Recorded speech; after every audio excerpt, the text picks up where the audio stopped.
All right, here it is. It's my 2024 tier list of all the movies that I saw. Grab a drink, some snacks. It's going to be a lot of fun. Let's go.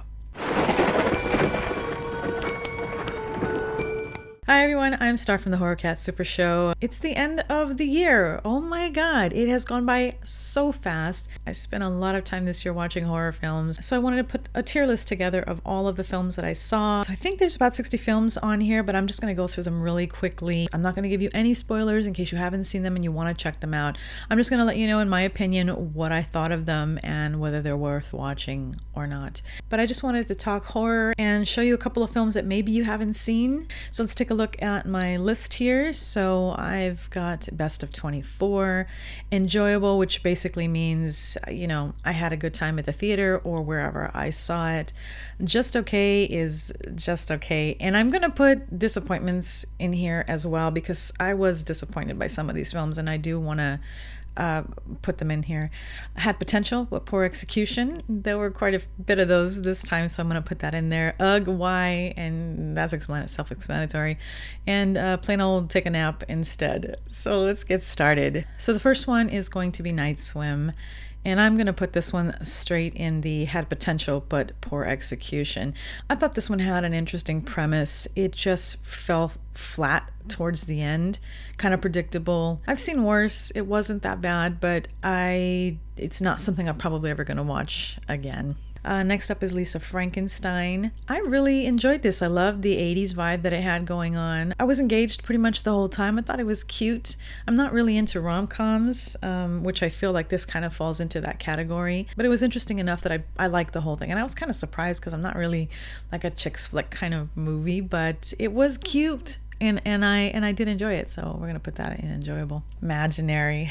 Okay, so again, it's not the worst movie ever. There were some scenes in there that I think if you were under, let's say 10, it would have been scary for you, but it just didn't really do anything for me.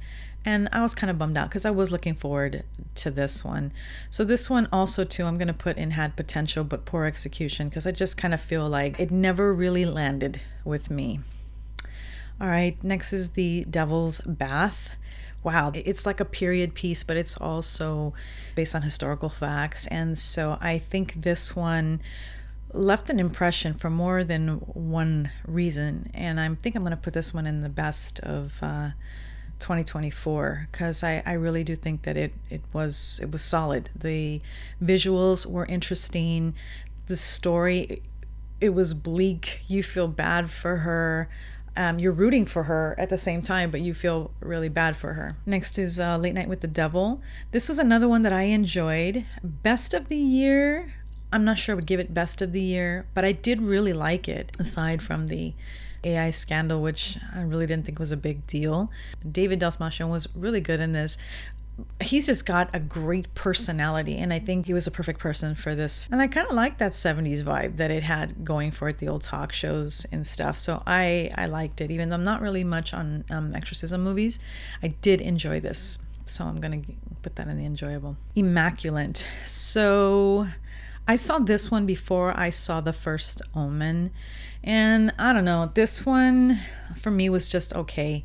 I didn't really, I mean, I'm going to say that I liked it more than I thought I was going to like it. And Sydney Sweeney was a lot better than I thought she was going to be.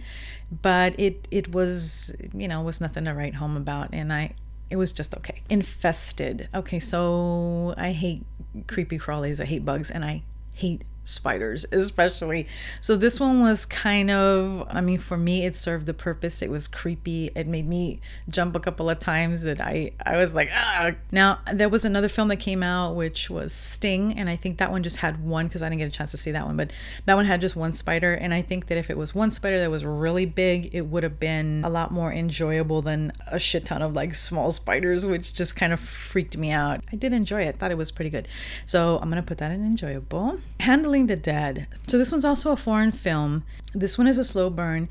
It took a minute to get going. It was really sad and bleak. And like I said, without giving any spoilers, it was an interesting twist on a trope, and did enjoy it quite a bit. So I'm going to put that in the enjoyable. In a Violent Nature. So In a Violent Nature, a lot of people didn't like the format of this movie, which is a POV of the actual killer. I did not mind this. Yeah, it was slow, and some people might not have really been into that, but I was intrigued enough by the idea and kind of just wanted to see it unfold. This one's got some really gnarly kills in it. One in particular, which I saw people were like, oh, it's the best kill of the year. I kind of wasn't buying it towards the latter part of when it was happening. But it was interesting all the same. I think there was another kill later on towards the end that would really freaked me out more. This movie disturbed me a lot more than like grossed me out or anything. It was disturbing, and I think that the concept was interesting, and that concept is enough for me to get me to put that into the best of 2024. I saw the TV glow. I thought this was a beautiful film. The story, the feeling of loneliness that these characters had, I thought was very profound and very relatable. And so I really did like this film, and I'm definitely going to put that in the top best of the 2024. The Exorcism. So this is a movie that came out before the Pope's Exorcist from last year, and I think it got caught up in the strike or something like that. So I do think that it had some really great acting in it, and some of the set design was really cool to look at. Again, not much on exorcism movies. For me, this one was just okay. Blood and Honey. So as of right now, I'm not really into this Pooh universe kind of thing. I've tried it, but it's not. I think I'm looking forward to more the Peter Pan and the Pinocchio. They are two of my favorite characters. I'm not really crazy about Winnie the Pooh in general, so this one just kind of was like, why? Why?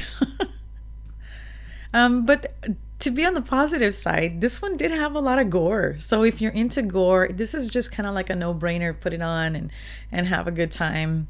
Exumha. This one is definitely going to be in the top best of 2024. I think there's something about this movie that reminds me a lot of the old J-horror that I used to watch. Like in the 90s, they have a very different view on death. And I think that was something that was very intriguing to me. It was a very beautiful film. Also was a really slow burn, and it took a while to get there. But when it did, it was just really beautiful. The First Omen. So I thought this one, in comparison to Immaculate, I mean, these stories are almost identical. And I liked this one a lot better. It was beautiful. The acting was really well done. You're going to get all the Easter eggs from the Omen if you're a fan of the Omen. So I'm going to give this an enjoyable. Arcadian. So this one is a post-apocalyptic film. A lot of people were clowning on the monsters in here, and yeah, okay, they weren't perfect, but they did that shaking. Oh my god, that kind of freaked me out. And so I'm like, okay, I was entertained the whole time by this movie, and I actually liked the fact that Nicolas Cage wasn't in it the whole time, was really focused on what was going on with the kids more so than him. I liked that a lot, so I'm gonna give that a enjoyable. Abigail. I think I had the same complaint as everybody else. I kind of was annoyed that they gave away the part that she was actually a vampire, but looking at the whole film, that's not the only thing that's happening in the film. So yes, I feel like they gave that away, but I also feel like there still is something going. It's pretty fast paced. There's a lot of action in it. I thought it was a cool movie, and you know, I like vampire movies, so this one was enjoyable. Tarot. So I'm just going to be honest, go take a nap. This really reminded me of Scary Stories to Tell in the Dark. The monsters were cool. That I thought was pretty cool. But the rest of it, I just thought it was just dumb. Like it was boring, and I just didn't care for it at all. And then right next to it, I'm going to put this thing that nobody asked for, nobody wanted, and nobody gives a shit about. I thought this was a terrible movie. This was probably the worst movie of the whole year. I already have my issues with The Strangers in general. I like The Strangers. I hate the ending, and I really don't like this film at all. So this one was awful. The Watchers. This one is, I really wanted to like this film, and I was looking forward to this one. And at the end of the day, I just feel like with a lot of these movies that they started out really well, had great potential, but the execution was just poor on this. And by the end, you know, you don't really care. So So that's what I felt about that one. A Quiet Place. So I love creature features. They're my first films that I like. And I did really like this film because I gave it a positive review. But for being a prequel, I kind of wanted to see more about how things started. And I just didn't feel like I completely got that with this film. But I did enjoy it. So I'm going to put it up here. Maxxxine. So again, this row right here is the just okay and disappointed. And this is one of those things. Stylistically, the movie is beautiful. I love Mia Goth. But I was really irritated that this movie didn't. This is the only one I think I might give a spoiler on, in case you haven't seen this. Cover your ears for a second. But I was kind of turned off in the beginning because they talked about the Night Stalker being a plot device in this movie, and American Horror Story already had done that and didn't do a very good job with it. So I kind of was already turned off. But I really do like Maxxxine. I love the trilogy.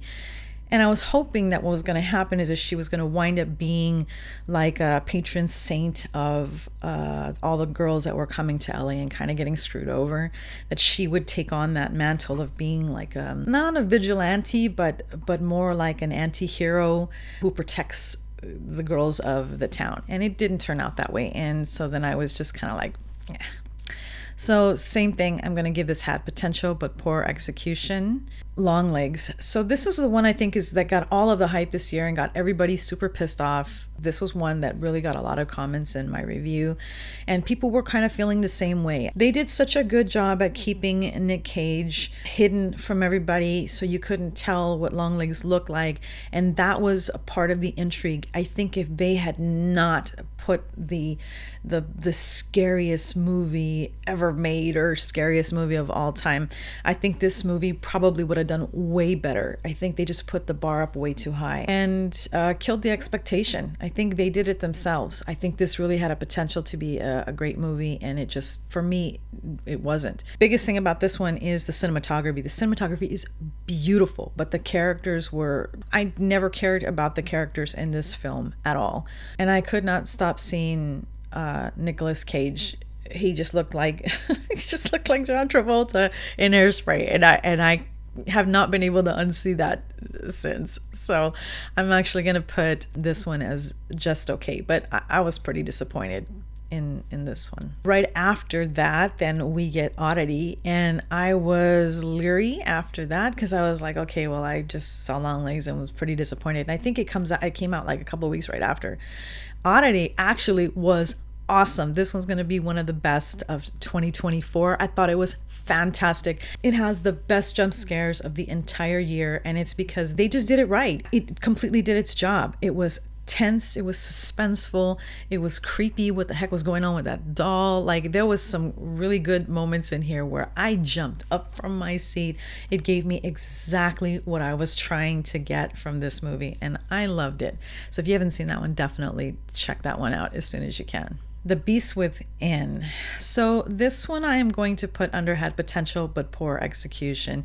I think a lot of people just watched it because it was, Daddy Jon Snow. This one left me unsatisfied at the end of this. I really love the premise of what this was trying to do. There's also another film in here that does this, and it was the same thing. It just fell really short for me. It's a werewolf movie, and I really do love werewolf movies, so I thought I was going to like this one, and I just didn't. Cuckoo. So this one, strangely enough, this is still a great movie, and I would still suggest this for anybody to see this movie. There was a lot of dread. She was coming from family issues that she was having, without giving away too much. And she had moved out of the country, so there's a culture shock going on. She's very isolated from the world, and then this thing is happening. And I was totally on board with this until you get to the end. And then I kind of just felt like, what? Hunter Schafer's a wonderful actress. She's really good in this movie. And I felt she was going through this, and I felt that. But the end was, I think I was just hoping for just a little bit more, and for me it didn't hit. So I'm gonna give that one had potential but poor execution. I don't want to hear it. All right, Trapped. So Josh Hartnett was really good in this. I'm glad that he did this film. I am not an M. Shyamalan ding dong is what I call him. a fan. I'm not. I don't like his movies. I feel like he's this ex that you keep going back to and hoping that it's going to be different, and then it's just the same old shit. And it's always like that. There's a handful of films, and I think a lot of people feel the same, that they're just not good. Like, the endings really suck, and this is just one of those. I almost feel like there was two kinds of films going on. The first one was solid. They give away the fact that he is this killer, which I think if maybe they had held that back, that also would have been cool to find out along the way. But they gave it away, and I kind of think that killed it a little bit. And then the second part really was more about his daughter, who is a singer, and she's cute. I mean, she's a cute girl. She's a good singer. Like, I couldn't complain about her, but she's not a very good actress. And I think she really took that movie into a different direction, where if we had just kept focusing on what was going on, I think that really would have been probably up there with one of his better films. So this one I actually thought was just okay. All My Friends Are Dead. I'm teeter-tottering between just okay and ugh, why, but I think I'm going to put it in just okay. This one has a lot to do with technology. This really kind of reminded me of I Know What You Did Last Summer, and I like I Know What You Did Last Summer, and so I think that's the only reason I kind of thought it was okay. Alien Romulus. So I'm just going to put this straight up here with the best of 2024. The xenomorph is my favorite creature of all time. So anytime I get an alien movie, even if they suck, just like Jurassic Park, I will still wind up going to watch this film.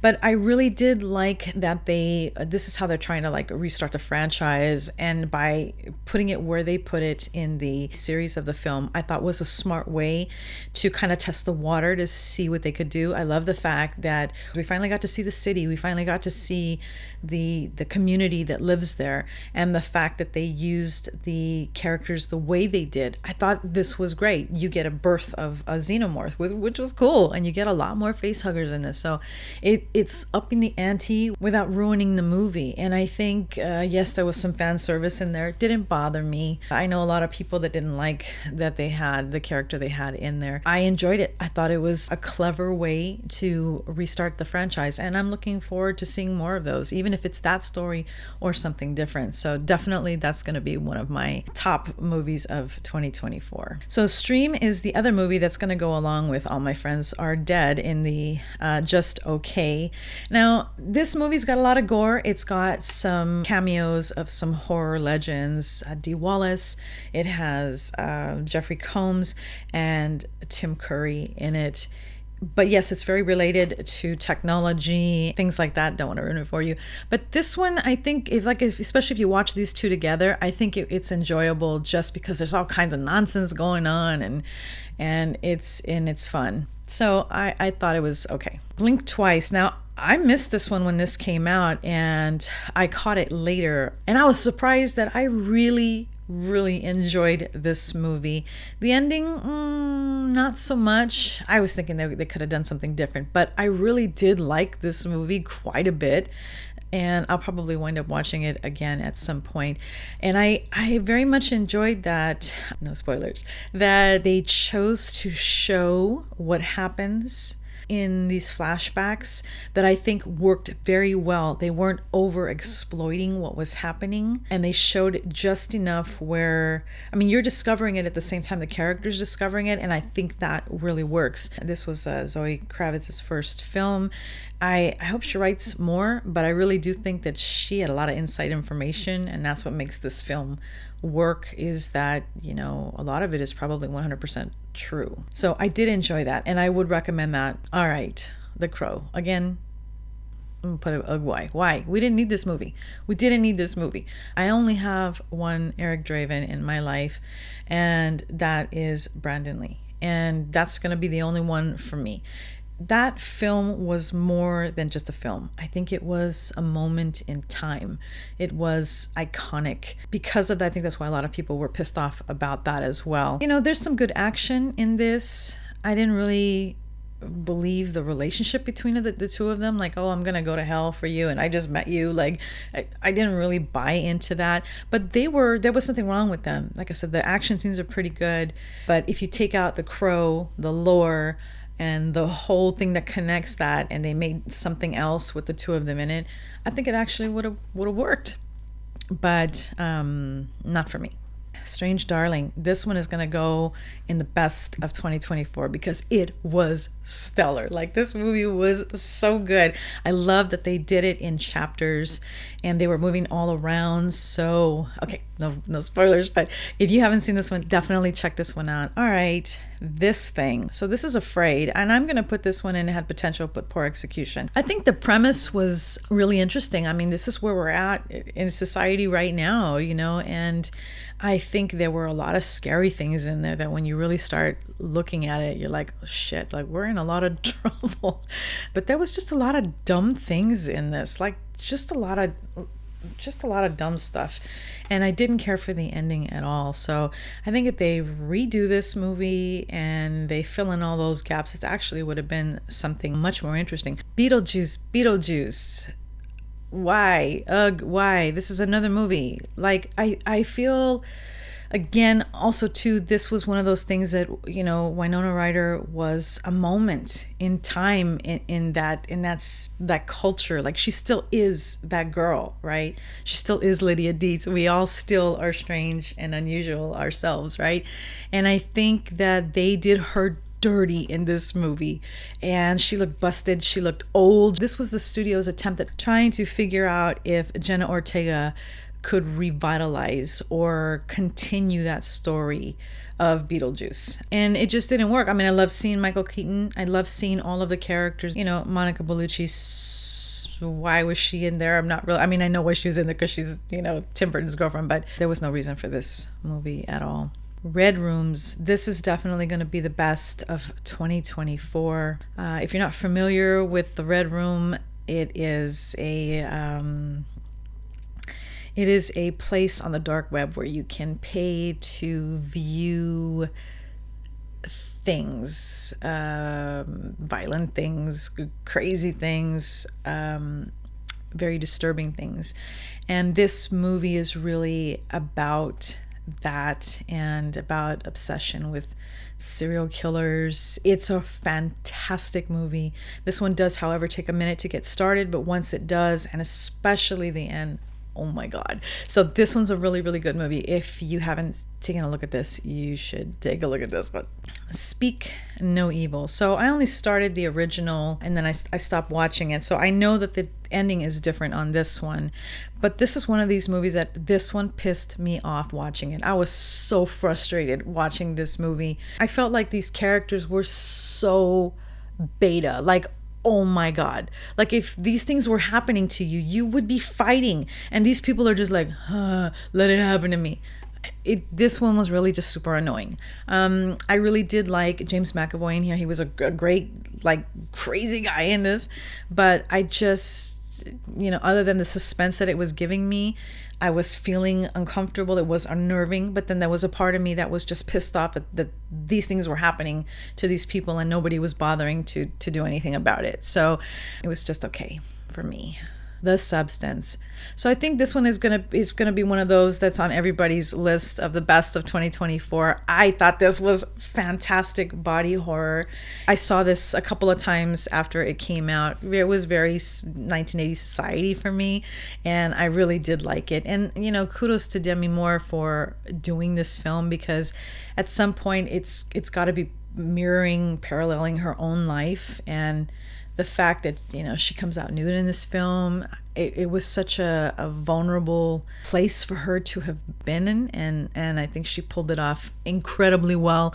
And I really would love to see more of her in upcoming films. Demi Moore has always been badass, but she really brought everything in this movie, and I really, really loved it. Azreal. So I love Samara Weaving, and I really love a good apocalypse movie. As much as I did enjoy this, and I probably would put this as enjoyable, I just felt like there was no purpose to this film. Like, if you escape, why are you going back? Like, you're not gonna be the head person in charge of this group. Why do you keep going back? Like, she goes through so much in this film, and there is no dialogue in this film. I'll tell you that. She is great, but I just kept feeling like if you got away, just leave. Like, what are you doing?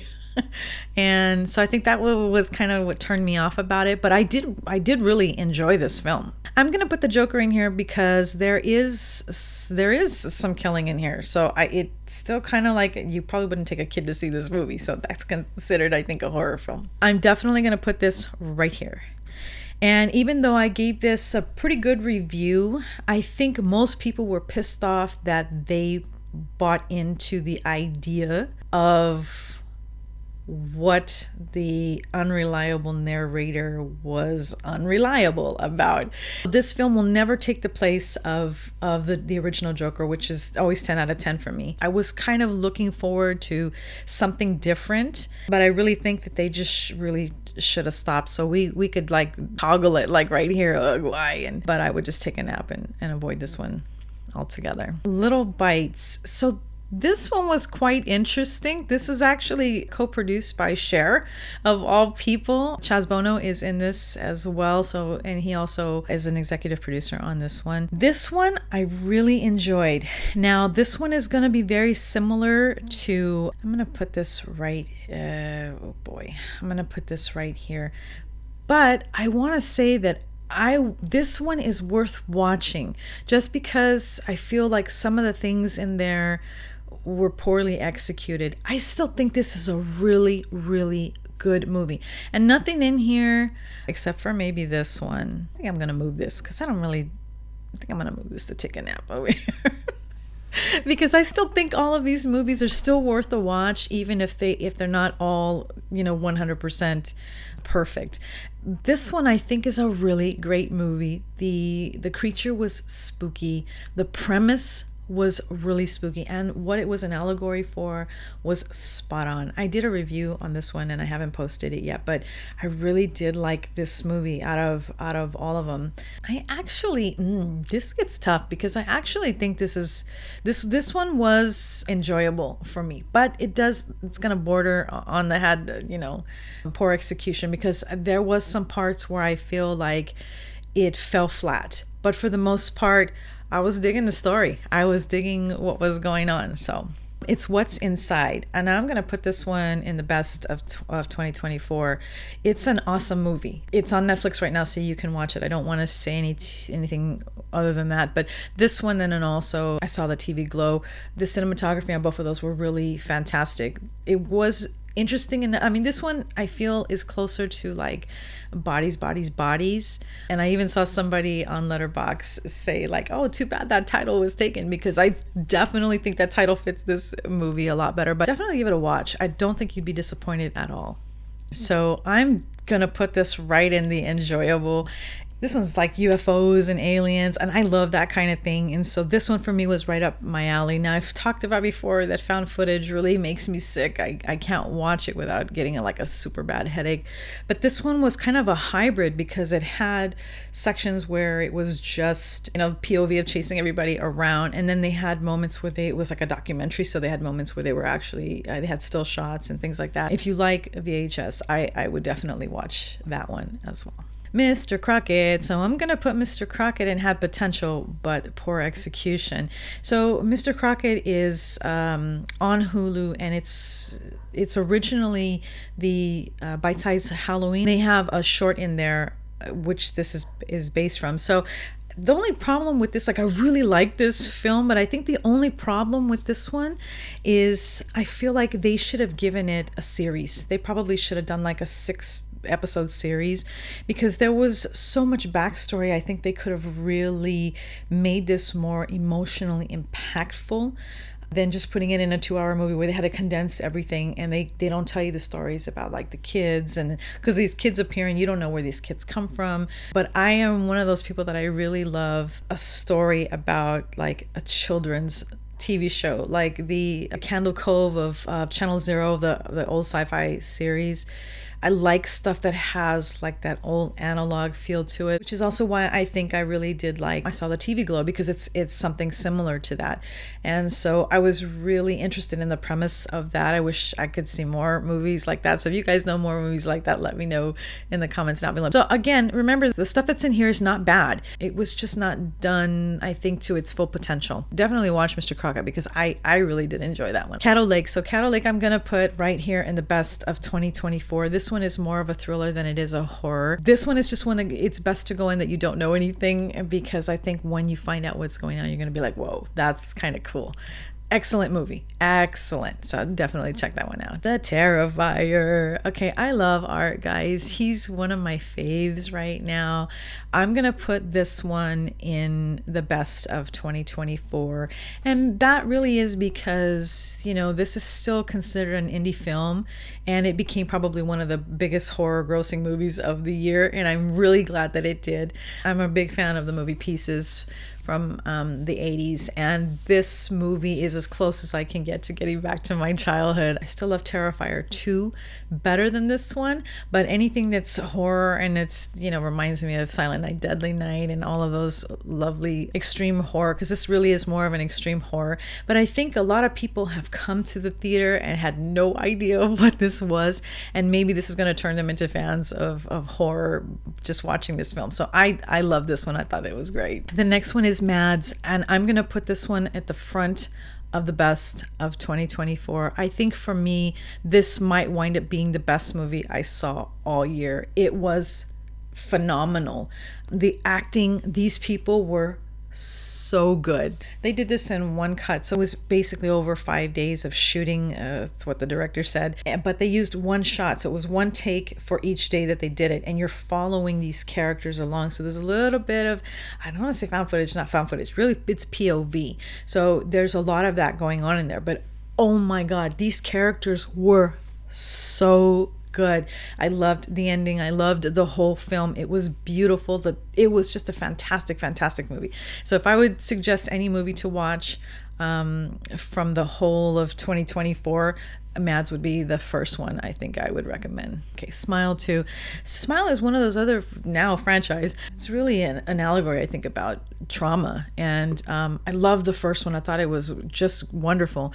And this one was interesting because they made her a rock star, which I thought was a brilliant and clever way to keep that franchise going. How could you make a part 2 that was going to be as engaging as the first one? Well, let's make her a rock star. She's around all of these people, so these hallucinations are going to be ridiculous. She's going to be seeing all these people that are just violated her, and I think it was a perfect way to do that. I really did enjoy it. I liked the first one a lot better, but I think this one is a different take on it, and it just works. And that ending I thought was fantastic. I'm excited to see what they do with this franchise. We're almost there. All right, Die Alone. So Die Alone I'm going to put in the enjoyable. This is a post-apocalyptic movie. I love Carrie Moss. She was great in this movie. I hate saying that word because then it kind of gives away what the ending is. I love the way it ended, and this is another one that I feel like this one is one of those hidden gems for the year, and I definitely feel like this one is something you guys should see if you're into post-apocalyptic. Your Monster. So again, I thought this was going to be right here with Lisa Frankenstein is one of those, rom-coms. And yes and no. I guess I don't want to say too much. I thought this movie was fantastic.